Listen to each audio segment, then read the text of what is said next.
नमस्कार, आप देख रहे खबर उत्तर प्रदेश और मैं हूं आपके साथ सत्यम गौर। उत्तर प्रदेश की खबरों का रुख करेंगे और सबसे पहले खबरों में आगे बढ़ेंगे और बात करेंगे आगरा की। आपको बताते चले आगरा के youth karate sports federation of India की ओर से आज ताजमहल स्थित क्रांतिकारी वासुदेव गुप्ता इंटर कॉलेज में तीसरी Bruce Lee open cup karate championship का आयोजन किया गया है। इस चैंपियनशिप में बॉलीवुड सीरियल कलाकार दीपक गोला मुख्य अतिथि के रूप में शामिल हुए हैं।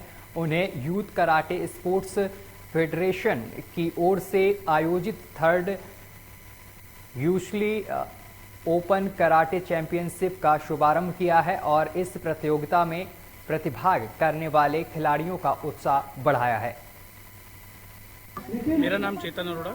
जैसा कि आपने देखा, अहिल विशुल जी ने प्रोग्राम किया है जिसमें छोटे छोटे बच्चे से लेकर बड़े बड़े बच्चों ने पार्ट लिया है और इसमें हमारे चीफ गेस्ट है दीपक गोला जी, जिन्होंने 200 से ज़्यादा टीवी सीरियल्स में शोज़ में वर्क किया हुआ, आगे भी कंटिन्यू है। वो हमारे मेन चीफ गेस्ट है। गेस्ट ऑफ ऑनर हमारे आगरा सदर सीओ सर थे और एसएचओ साहब ताजन से, और नीरज पवार जी, एसआई नीरज पवार जी, और लॉयंस इंडिया कंपनी का भी विशेष सहयोग रहा था। उन्होंने भी यहाँ पर काफ़ी ध्यान दिया इस प्रोग्राम को करने में। सफाई व्यवस्था उनकी बहुत अच्छी रही, वो भी आज हमारे गेस्ट ऑफ ऑनर में।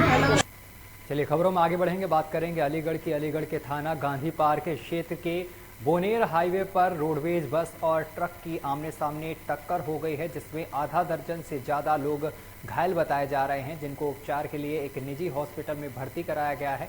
दरअसल जब रोडवेज बस पोरा से दिल्ली जाते समय हाईवे पर आगे निकल गई, तभी रोडवेज चालक ने रास्ता भटकने के उपरांत बस को वापस करना चाहा तो पीछे से आ रहे ट्रक से बस टकरा गई है। जानकारी के मुताबिक ट्रक उड़ीसा से भरकर यहां पर कानपुर जा रहा था और इसी दौरान ये बड़ा हादसा हुआ है। इसमें कई लोग घायल बताए जा रहे हैं। फिलहाल सूचना पर पहुंची पुलिस ने सभी घायलों को उपचार के लिए अस्पताल में भर्ती करा दिया है। तो बड़ी और अहम खबर आपको बता रहे हैं। आपको बताते चले कि बड़ा हादसा हो गया है और इस हादसे में कई लोग घायल बताए जा रहे हैं।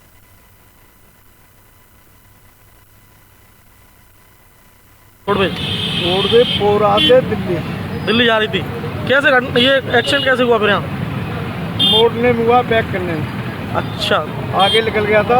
हाँ, बैक करके ला रहा था। अच्छा, मोड़ रहा था, आगे से ट्रक आ रहा था। किसी को चोट तो नहीं आई? मेरे कमरे में चोट। और किसी को तो नहीं है? चलिए अमेठी से बड़ी खबर सामने निकल कर आ रही है। अमेठी में सागरा आश्रम के पीठाश्वर मौनी महाराज के महिला सेवादार की हत्या कर दी गई है। बड़ी खबर आपको बता रहे हैं, जहां पर आपको बताते चले कि अमेठी में सागरा आश्रम के पीठाधीश्वर मौनी महाराज के महिला सेवादार की हत्या कर दी गई है। आश्रम के पास अज्ञात हत्यारों ने लाठी डंडों से उनकी हत्या कर दी है। जिला अस्पताल पहुंचने पर डॉक्टरों ने महिला को मृत घोषित कर दिया है। बेशकीमती जमीन को लेकर हुई महिला की हत्या, ये आशंका जताई जा रही है कि बेशकीमती जमीन के वजह से इस महिला की हत्या की गई है। वहीं आपको बताते चले कि एएसपी और सीओ समेत भारी संख्या में पुलिस बल घटनास्थल पर तैनात है। गरीगंज थाना क्षेत्र के सागरा आश्रम का ये पूरा मामला है। और बलरामपुर से अहम खबर सामने निकल कर आ रही है। बलरामपुर जिले के उतरौला विधानसभा महुआ बाजार इलाके में जनसभा का आयोजन किया गया था। कार्यक्रम के दौरान सैकड़ों की संख्या में लोग मौजूद थे, साथ ही भारी संख्या में पुलिस बल की तैनाती थी। मंच पर माइक संभालते हुए असदुद्दीन ओवैसी ने देश के प्रधानमंत्री नरेंद्र मोदी से लेकर उत्तर प्रदेश के मुख्यमंत्री योगी आदित्यनाथ पर तीखा हमला बोला है। यूपी में टीईटी की परीक्षा पर प्रश्न पत्र लीक होने के मामले को लेकर ओवैसी ने सीएम योगी आदित्यनाथ पर तीखा हमला बोला है। उन्होंने कहा है कि 18 लाख बच्चों और बच्चियां उस एग्जाम की तैयारी कर रहे थे और एक रात पहले यह सभी परीक्षार्थी अपने सेंटर पर जाकर ठिठुरती ठंड में लेटे हुए थे और सुबह इनको पता चलता है कि एग्जाम रद्द कर दिया गया है। जाकर ये मत पढ़ो, बल्कि आओ और हमसे बात करके बताओ हमको, हम तुमको दलील देंगे, दलाइल की बुनियाद पर हम इनको बता देंगे कि मुसलमानों के वोट की वजह से बीजेपी नहीं जीत रही है। बीजेपी अगर मुल्क में 2 मरतबा नरेंद्र मोदी भारत के प्रधानमंत्री बने हैं और उत्तर प्रदेश में अगर बीजेपी की सरकार बने। और अगली खबर इटावा से सामने निकल कर आ रही है। इटावा में भाजपा प्रदेश किसान मोर्चा ने निकाली है ट्रैक्टर रैली, और रैली में आपको बताते चले कि भाजपा किसान मोर्चा के प्रदेश उपाध्यक्ष वीके गंगवार ने कहा है कि सरकार किसानों की हर मांग पर विचार करने के लिए तैयार है। उसके लिए आयोग का गठन भी कर दिया गया है। आयोग जो रिपोर्ट देगा उसको माना जाएगा और अब किसानों को देश हित में धरने से हट जाना चाहिए। राकेश टिकैत इस देश के मालिक नहीं हैं, भीड़ कोई भी इकट्ठा कर सकता है। 5 से 10 हजार की भीड़ से फैसला नहीं होते हैं, फैसले बहुमत से होते हैं। वहां जो भी बैठे हैं किसानों के हितैषी नहीं है, बल्कि किसानों के विरोधी बैठे हैं। कानून वापस लिया है कि अब एमएसपी की मांग हो रही है और अन्य मांगे हो रही है, उस पर भी सरकार विचार कर रही है। नहीं, सरकार किसानों के हर मांग पे विचार करने को तैयार है। कि सरकार ने शुरू से लेकर आज तक 1 साल हो गया है, आज तक ये कभी नहीं कहा है कि हम आपकी मांग पर विचार नहीं कर रहे। आप लोग तो बहुत बुद्धिजीवी लोग हैं, आप लोग सारी चीज़ें देखते हो, सर्च करते हैं। कभी मांग में उन्होंने ये नहीं कहा आप अपनी मांग रखिए, उस पर विचार किया जाए। उसके लिए आयोग गठन कर दिया है अभी मोदी जी ने कि आयोग का गठन हो जाएगा। ये जो रिपोर्ट देगा उसके आधार पर इसको माना जाएगा। अगर मानने लायक चीज़ होगी, मानने लायक आपकी शर्त होगी तो उसको माना जाएगा। संगठन करने पर बैठे हुए हैं, क्या इनको हट जाना चाहिए? मेरी समझ में तो देश हित में हट जाना चाहिए। तो फिर जो टिकैत आह्वान कर रहे हैं फिर उनकी मांग? अब टिकैत पूरे देश के मालिक तो नहीं है। चलिए खबरों में आगे बढ़ेंगे। टीईटी परीक्षा में फर्जीवाड़े की जो आंच है वो फिरोजाबाद जिले तक पहुंच चुकी है। जिले के किशोर आपको बताते चले कि सिकोहाबाद नगर में शिक्षक पात्रता परीक्षा में सॉल्वर गैंग सक्रिय रहा है और एसओजी और सर्विलांस टीम ने सॉल्वर गैंग का पर्दाफाश करते हुए 4 सदस्यों समेत 7 लोगों को इस पूरे मामले में गिरफ्तार कर लिया है, जिसमें 3 छात्र हैं और जो दूसरे छात्र के स्थान पर परीक्षा दे रहे थे। वहीं पुलिस ने पकड़े गए सभी 7 सदस्यों के खिलाफ मुकदमा दर्ज कर मामले की जांच शुरू कर दी है। इसमें 2 छात्र बिहार के भी बताए जा रहे हैं जो कंपटीशन की तैयारी कर रहे हैं। ये आप सब लोग अवगत हैं कि ये टेट की परीक्षा हो रही थी, ये जो टीचर्स एलिजिबिलिटी टेस्ट होता है। खैर वो दुर्भाग्य से उसको पूरा रद्द कर दिया सरकार ने, लेकिन हमारा सेपरेट केस है। शिकोहाबाद में पुरातन कॉलेज है, इंटर कॉलेज है, वहाँ पे 3 लोग पकड़े गए हैं जो किसी अन्य की जगह बैठ रहे थे एग्जाम देने के लिए। तो मौके से आईडी ले लिया, आपका एडमिट कार्ड आपका ले लिया, अपनी आईडी में एक फर्जी बना लिया उसने आधार कार्ड, कई आधार कार्ड पकड़े। चलिए खबरों में आगे बढ़ेंगे, बात करेंगे उत्तर प्रदेश के गाजीपुर की, जहां पर यातायात माह के तहत पुलिस ने जागरूकता अभियान चलाया है और पुलिस और यातायात विभाग ने शहर के भूतियाहिया टंड इलाके में कैंप लगाकर लोगों को यातायात नियमों के प्रति जागरूक किया है। इस दौरान पुलिस और यातायात विभाग की ओर से एसएसपी गोपीनाथ सोनी के नेतृत्व में लोगों को हेलमेट बांटे गए हैं। इस मौके पर पुलिस ने लोगों से यातायात नियमों के पालन करने की अपील भी की है। पुलिस कर्मियों ने लोगों को एमबी एक्ट के बारे में भी जानकारी देते हुए लोगों को एमबी एक्ट के उल्लंघन न करने की हिदायत भी दी है।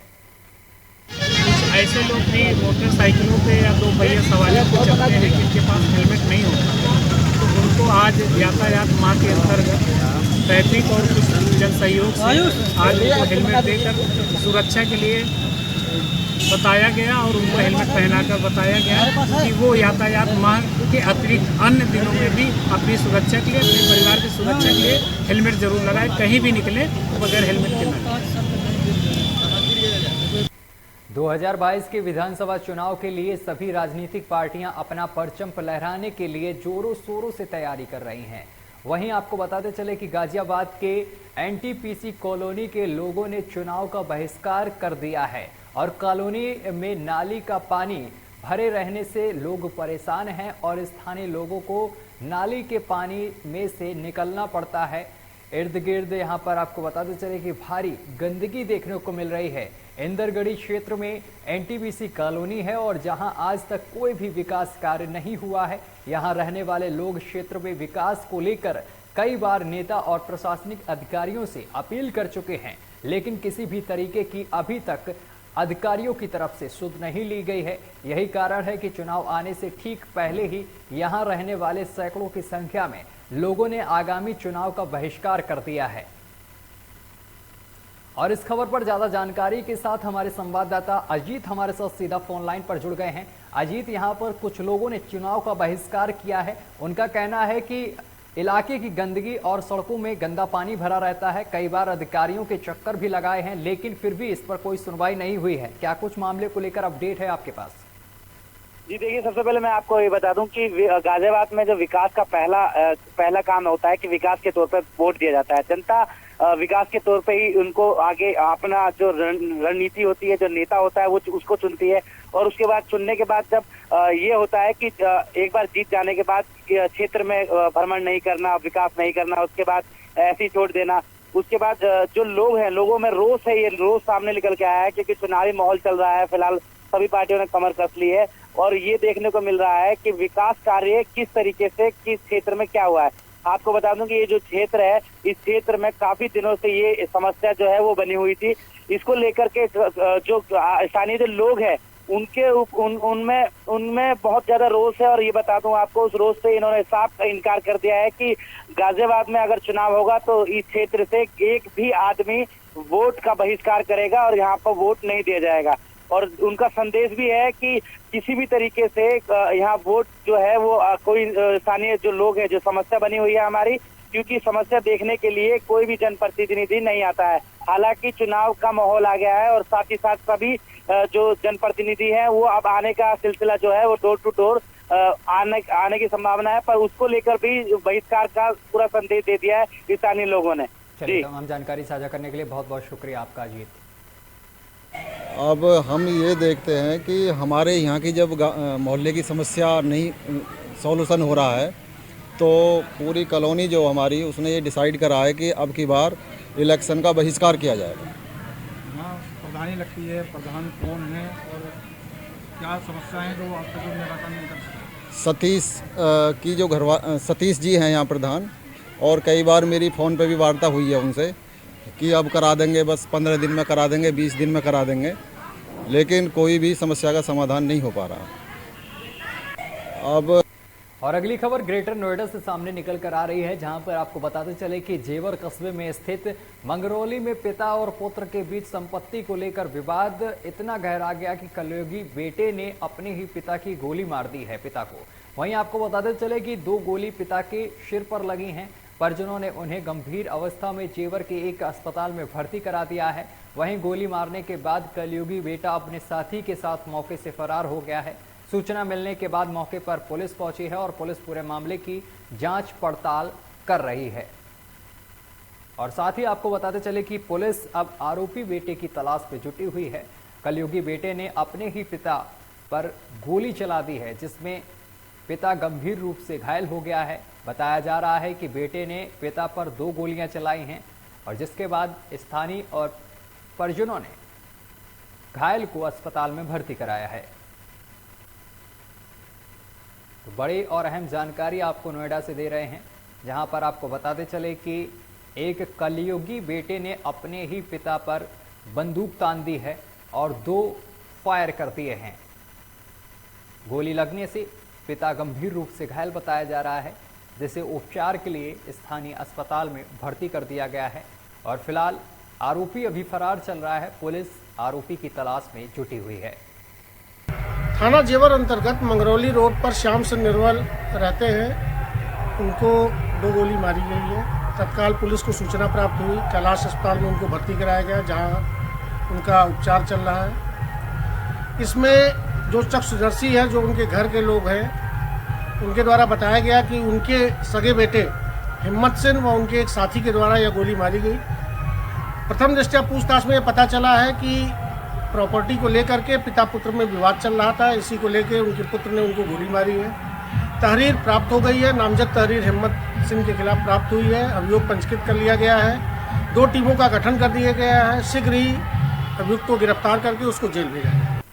और चलिए खबरों में आगे बढ़ेंगे, बात करेंगे कासगंज की। कासगंज में पुलिस ने सेक्स रैकेट गैंग का भंडाफोड़ करते हुए 2 महिलाओं समेत 1 पुरुष को गिरफ्तार कर लिया है।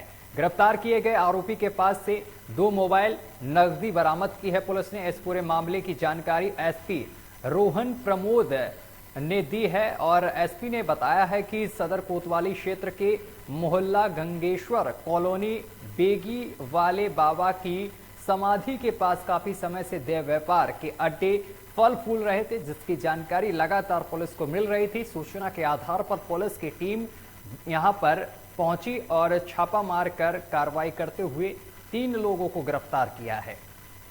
कोतवाली क्षेत्र में गंगेश्वर कॉलोनी में कल एक वेश्यावृत्ति का एक अड्डा चलने की सूचना जो है ये पुलिस को प्राप्त हुई थी। उसमें प्रॉपर तरीके से एक टीम बना के सीओ सिटी और जो एसएचओ कासगंज है उनकी टीम के तहत वहाँ पे छापेमारी की कार्रवाई की गई।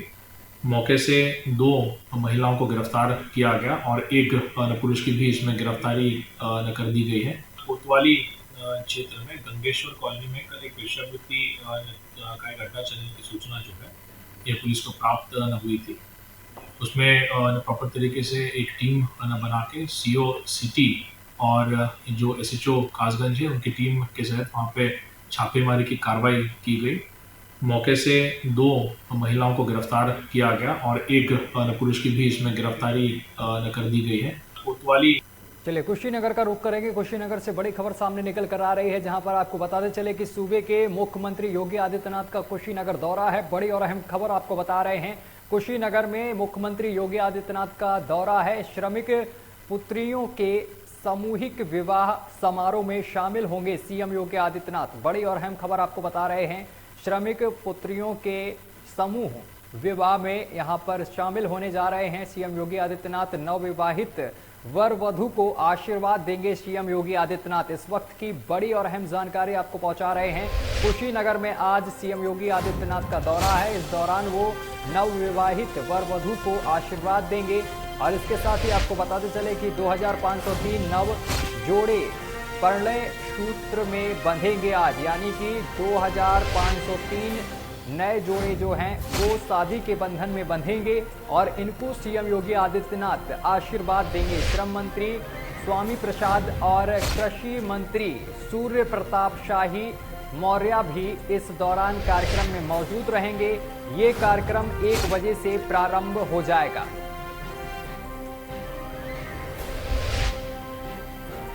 राजधानी लखनऊ में हजरतगंज थाना स्थित बालू अड्डा चौराहे पर कार डिवाइडर से टकरा गई है। एक्सीडेंट की वजह चालक का नशे में होना बताया जा रहा है। मौके पर आपको बताते चले कि पुलिस पहुंची है और पुलिस ने सभी घायलों को पास के अस्पताल में भर्ती कराया है। आपको बताते चले कि मौके पर डालीबाग चौकी इंचार्ज आदिल शेख और चौकी इंचार्ज सुल्तानगंज सुधीर अवस्थी ने मौके पर पहुंचे हैं और वाहन को किनारे हटाया है जो टकराया था, क्षतिग्रस्त हुआ था इस हादसे में, और घायलों को अस्पताल में तत्काल भर्ती कराया है, जहां पर सभी घायलों का उपचार चल रहा है। लेकिन जो एक्सीडेंट की वजह है वो ये बताया जा रहा है कि शराब के नशे में होने पर यह हादसा हुआ है। तो बड़ी और अहम जानकारी आप तक पहुंचा रहे हैं लखनऊ से, जहां पर आपको बताते चले कि सड़क हादसा हो गया है राजधानी लखनऊ में। हजरतगंज थाना स्थित बालू अड्डा चौराहे पर कार डिवाइडर से टकरा गई है। एक्सीडेंट की वजह चालक का नशे में होना बताया जा रहा है। मौके पर डालीबाग चौकी इंचार्ज आदिल शेख और चौकी इंचार्ज सुल्तानगंज यानी कि सुधीर अवस्थी पहुंचे हैं और घायलों को उपचार के लिए अस्पताल में भर्ती कराया है। बड़ी और अहम खबर आपको बता रहे हैं और इस खबर पर ज्यादा जानकारी के साथ हमारे संवाददाता निखिल रस्तोगी हमारे साथ फोन लाइन पर सीधा जुड़ गए हैं लखनऊ से। निखिल, यहां पर एक बड़ा हादसा हुआ है, बताया जा रहा है कि शराब के नशे में चालक था, इस वजह से कार डिवाइडर से टकरा गई और यह हादसा हुआ है। क्या कुछ अपडेट है मामले को लेकर? जी आपको बता दें, राजधानी लखनऊ में लगातार कहीं ना कहीं शराब पी के लोग गाड़ियां चलाते हैं और कहीं ना कहीं हादसों का शिकार होते हैं। वही घटनाक्रम आपको बता दें बालू अड्डे का है, जहां पे शराब के नशे में गाड़ी लेके जा रहे थे और डिवाइडर से टकरा गए। हालांकि इसमें किसी के चोट नहीं आई है, लेकिन शराब में जिस तरह से लोग गाड़ी चला रहे हैं, इससे हादसे लगातार बढ़ते ही जा रहे हैं। अभी कुछ दिन पहले ठाकुरगंज थाने क्षेत्र में भी एक हादसा हुआ था जिसमें एक व्यक्ति घायल हो गया था। जी बिल्कुल निखिल, ये कोई पहला मामला नहीं है। इससे पहले भी कई मामले सामने निकल कर आए हैं जिसमें शराब के नशे में होने पर हादसे हो जाते हैं, लेकिन इस पर कार्रवाई या अंकुश लगाने के लिए पुलिस प्रशासन की तरफ से या ट्रैफिक यातायात की तरफ से क्या कुछ प्लान बनाया जा रहा है, अभियान कोई चलाया जा रहा है क्या? जी आपको बता दें, इस समय मासिक महल लखनऊ में चलाया जा रहा है, लेकिन कहीं ना कहीं पुलिस की तत्परता लगातार देखने को नहीं मिल रही है। जिस तरह से लखनऊ में लोग रात में शराब के नशे में निकलते हैं, पुलिस कहीं ना कहीं इसमें लापरवाह देखने को लगातार मिल रही है। अगर पुलिस रात में सख्ती से गश्त बढ़ा दे तो कहीं ना कहीं हादसों पर रोका जा सकता है, लेकिन कमिश्नरेट पुलिस की कहीं ना कहीं लापरवाही देखने को मिल रही है। चलिए, तमाम जानकारी साझा करने के लिए बहुत बहुत शुक्रिया आपका। और भारतीय जनता कार्यालय में आयोजित एमएलसी रमा आरपी निरंजन ने प्रेस वार्ता की है। उनका सौभाग्य है जो कि मुख्यमंत्री योगी आदित्यनाथ के आशीर्वाद से भाजपा में शामिल होने का अवसर मिला है, ऐसा उन्होंने कहा है। आपको बताते चले कि उन्होंने आगे कहा है कि पार्टी उन्हें जो भी दायित्व सौंपेगी उसे वो निर्वाहन करेंगी।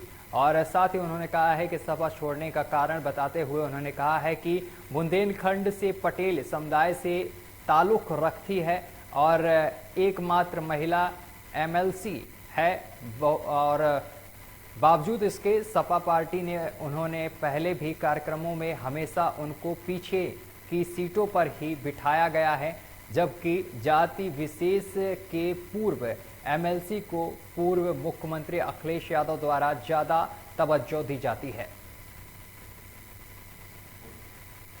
और मेरठ से अहम खबर सामने निकल कर आ रही है, सिलेंडर लीक होने पर आग लग गई है। बड़ी खबर आपको बता रहे हैं मेरठ से, जहां पर आपको बताते चले कि सिलेंडर लीक हुआ जिसके बाद आग लग गई है सिलेंडर में।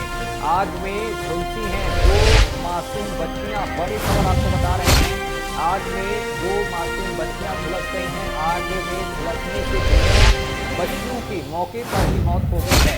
घर में खुशी का था माहौल और ये माहौल अब गम में तब्दील हो गया है। बड़ी और अहम खबर आपको बता रहे हैं, आग लगने से घर की खुशियां मातम में तब्दील हो गई हैं। थाना कोतवाली क्षेत्र के खबक बाजार का एक पूरा मामला है। यहाँ पर आपको बताते चले कि सिलेंडर लीक होने से आग लग गई और उसके बाद 2 बच्चियां इसमें झुलस गई हैं और दोनों ही बच्चियों की मौके पर मौत हो गई है।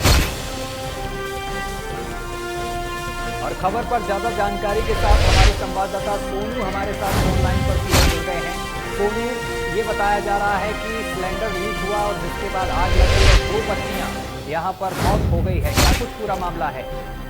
सत्यम, देखिए मैं आपको बता दूं, मेरठ में कल देर रात एक दर्दनाक हादसा घटा था जिसमें घर की खुशियां मातम में बदल गई थी। अचानक घर में छोटी बच्ची का हकीके का कार्यक्रम का आयोजन चल रहा था, लेकिन जो हलवाइयों के द्वारा सिलेंडर लगाए गए थे, सिलेंडर लीक होने के कारण पूरे घर में अचानक आग लग गई थी, जिसमें दोनों छोटी मासूम बच्चियों की मौत हो गई थी। बताया जा रहा है कि एक बच्ची 1 महीने की थी और दूसरी बच्ची 21 दिन की थी, जिसकी जलने के कारण लगातार मौत हो गई थी। उसको लेकर पुलिस प्रशासन और फायर ब्रिगेड की गाड़ियां मौके पर पहुंची थी, लेकिन आग पर काबू नहीं पा सकी थी। जी सत्यम। चलिए, तमाम जानकारी साझा करने के लिए बहुत बहुत शुक्रिया आपका।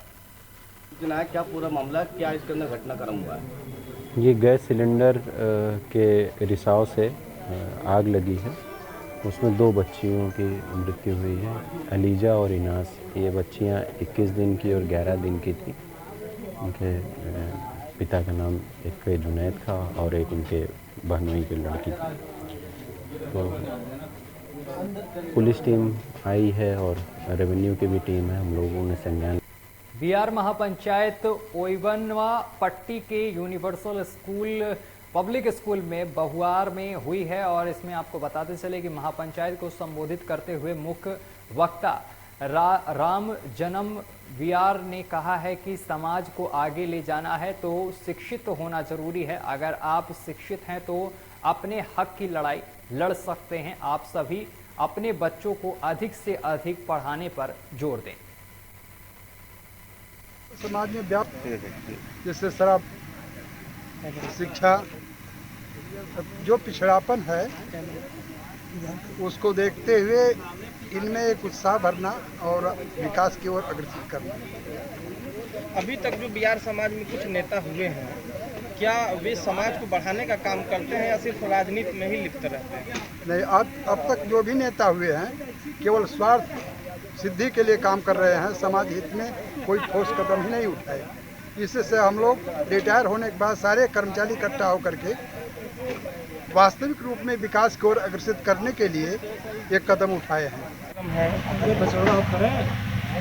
ये कार्यक्रम बिहार महापंचायत का हमने इसलिए रखा था कि बहुत बड़ा मेरा समाज है। गाजीपुर, बलिया, आजमगढ़, मऊ, देवरिया, मिर्जापुर, छत्तीसगढ़, बिहार, झारखंड, ऐसे सारे जगह मेरा बिहार समाज है। लेकिन बिहार समाज मेरा गरीब समाज है। आलू करना, ईटा पत्थर की खुदाई करता है और इधर देश के अगले प्रांत तक, इधर तमिलनाडु और सारी जगह जाकर के हमारा समाज काम कर रहा है।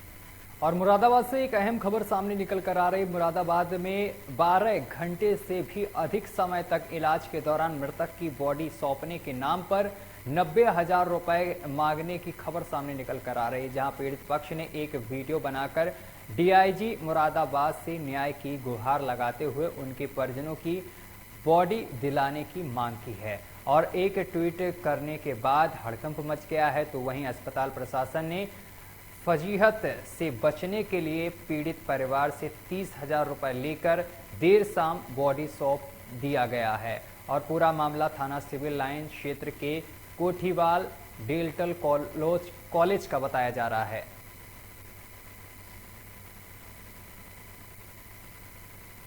चलिए, नोएडा से अहम खबर सामने निकल कर आ रही। नोएडा में Satnam ji green S welfare force wing द्वारा आज एफएनजी रोड छिजारसी के बहलोलपुर में डेरा सच्चा सौदा के संस्थापक सय मस्ताना जी के जन्मदिन के उपलक्ष्य पर संस्थान के सदस्यों ने कंबल वितरित एवं राशन का वितरण किया है। इससे जरूरतमंद लोगों को जहां ठंड से राहत मिलेगी, वहीं पेट भरने के लिए खाना भी मिलेगा।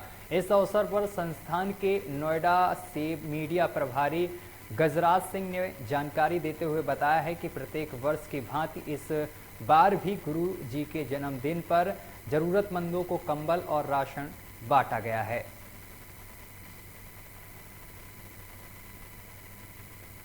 बलरामपुर के पचपेड़वा में समाजवादी पार्टी नेता अबू आशिम आजमी का पचपेड़वा में आगमन हुआ है। वहीं आपको बताते चले कि आरिज खान के नेतृत्व में परिवर्तन यात्रा रैली के तहत पचपेड़वा के शेख मंसूर अली इंटर कॉलेज में एक जनसभा का आयोजन किया गया है। परिवर्तन यात्रा रैली के मुख्य अतिथि अबू आशिम आजमी का समाजवादी पार्टी के नेतागणों और कार्यकर्ताओं ने स्वागत किया है।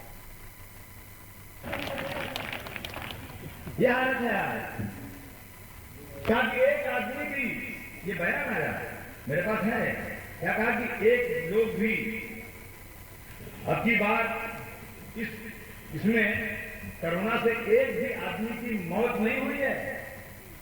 गैस से, ऑक्सीजन से। मैं बंबई में था, मुझे आजमगढ़ के लोगों ने फोन किया कि भैया लोग तड़प रहे हैं, मर रहे हैं, आप बंबई में क्या करें, कुछ कीजिए कुछ कीजिए। मैंने गुजरात में बात किया एक बड़ी कंपनी से, कई सौ हम सब ने मिल करके कई सौ सिलेंडर लिया, ट्रेलर में भर के भेजा मैंने। लोग जानते, ये सरकार का काम है, मेरा काम नहीं जानता। लोग मर रहे, ऑक्सीजन नहीं मिल रही है और लोग अपनी लाशों को साइकिल पर बांध के ले जा रहे हैं। देखा कि नहीं देखा आपने? साइकिल पर मुर्दों को ले जा रहे हैं। इससे बड़ी बुरी बात क्या हो सकती है? और इसी के साथ बुलेटिन में अभी के लिए बस इतना ही। देश दुनिया की तमाम खबरें देखने के लिए देखते रहिए लोकमंच न्यूज।